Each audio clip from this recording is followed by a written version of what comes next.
But before that, a new study in Britain has found teaching your children self-control is the most important thing you can do as a parent and could ensure they do better in later life. I know, self-control, who would have thought? How exactly do you impart this extraordinary knowledge on your children? The kids' coach, Jennifer Pollard, is here to tell us. Jennifer, good morning. Good morning, Paul. I mean, of all the things you would think that would best set your child up for a future life, you wouldn't necessarily pick self-control as the number one.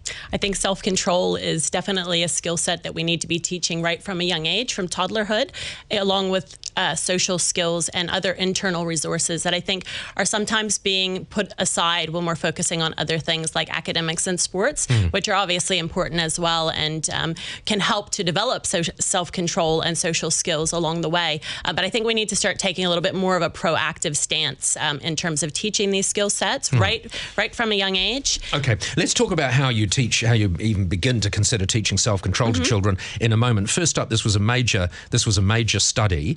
What did they find the benefits of having been taught self-control were in children later in life? Right. So this is one study among many, and they're all reiterating the same theme, that self-control is going to have a positive impact on success in the future in terms of greater chances for employment. You're going to be generally happier. You're going to have better financial outcomes. Whereas with the reverse, if you're not learning those skills from a young age, particularly before the age of 12, you're going to have the impacts of low self-control. So that's impulse control in terms of being able to control and manage our impulsive thoughts and behaviors, as well as delaying gratification. Sure.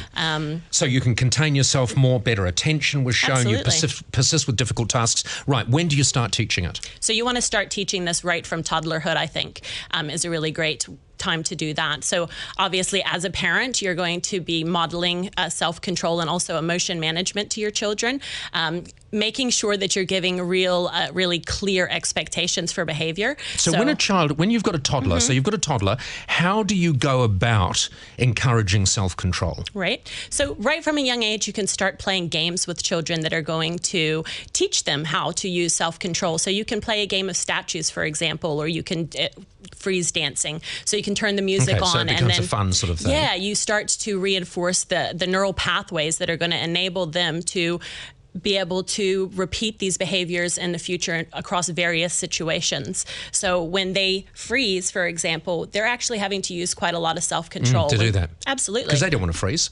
They don't want to freeze. It's hard for them to do that, to control their bodies. So using that power of choice and being able to have that accessible to them when they need that is really important. Jennifer, thank you so much for joining us. Jennifer Pollard, the kids coach. And it was just nice to be empowered with that information. Self-control. Did you teach your children self-control? I didn't really think about it. I think they've been taught self-control, but I didn't really think about it at the time. So you're in the perfect, your youngest is 8, Jim. It's not too late for you. No, and I think that's a really valuable one, little games, playing games is quite a good way to do it. So yeah, good advice. Self-control can be fun. No, it can't.